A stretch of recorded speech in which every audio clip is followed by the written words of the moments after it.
Hey writers, I'm Lee Jessup, career coach for emerging and professional screenwriters.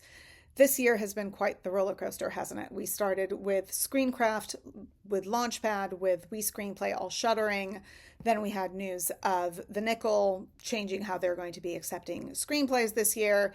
After that, we had a pitch sale and a spec sale and Sinners at the box office. And now we are back with some kind of a sad update, which is that we found out tonight that Coverfly and Tracking Board will both be closing their doors this summer. I understand that a lot of writers naturally and understandably feel saddened by this. It's certainly a loss to the screenwriting community at large. I think it's really important to acknowledge all of the people that specifically powered Coverfly, that worked so hard on behalf of writers for all of these years. The Coverfly had been up and running because they've done great work, and I know they all approached it with a great deal of respect for writers, with passion for helping writers. And so it is a loss for the community, and I think it's important not to overlook that. But I think it's also important to recognize that what is happening here is happening due to some specific business decisions that were made some years ago that brought us to where we are today. If you want to take a look back in 2020, 2021, there were a number of acquisitions that were made under the banner of industry arts. A number of businesses were brought together under that banner, including Coverfly, including Screencraft, including Tracking Board. For good or bad, I think we can look at it now simply because of where we are and say, okay, maybe that wasn't such great, business decisions. But that is the sole purpose of these are going away. And I think it's really important to not look at it and try to understand what this means about screenwriting as a profession, because it doesn't. If Coverfly fell short somewhere, and I don't think that's due to the hard work of the people behind it that were very passionate and very determined to help its writers, is that Coverfly suffered from never being from within the industry, right? The brand itself was created outside of the industry and was never quite adopted by the industry. If it would the outcome have been different? I don't know, and I cannot tell you. But I think that is part of the challenge that we're seeing here. Tracking Board had some great lists, prestige lists, in years past that they shuttered some time ago, specifically the Hit List and the Young and Hungry list. Those lists were really appreciated by the industry at large, but they also shuttered around, I think, 2019, 2020. I might be off by a year or two.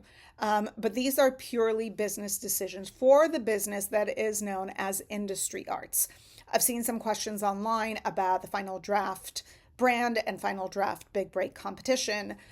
Having worked with the Final Draft Big Break competition for 13 years now, to my knowledge, and I am only speaking from my knowledge, Final Draft, while it is owned by Cast and Crew, which also owned Industry Arts, was never under the Industry Arts banner. To my knowledge, the software is not going anywhere, neither is the competition. Could we have seen the writing on the wall for Coverfly? Yeah, I think that was there, and I was told at some point that we'll keep operating for some time. We did not know the length of time, but these businesses have been challenged, unfortunately, because of industry climates, because of what is the screenwriting space and its ability to scale or not scale. I don't know the ins and outs of all the decisions that were made here. I think that it's important that anybody who needs to grieve this, or feel frustrated by this, but try not to take this as some sort of statement about the screenwriting space at large, because it is not.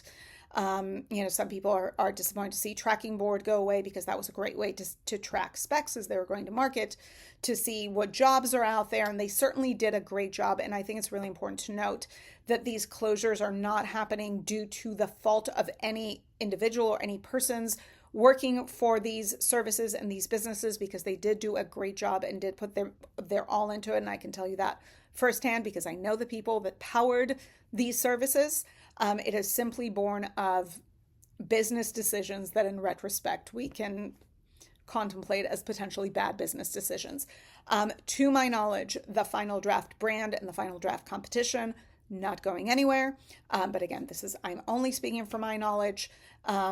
And so I think that it's important to observe that, to mourn what you need to mourn, and then keep moving forward, because, guys, we're not going anywhere.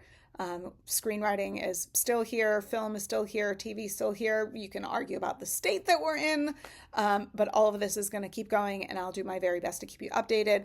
I hope this provided some information and some understanding of what's happening here, if there is such a thing. If it's helpful, of course, as always, subscribe.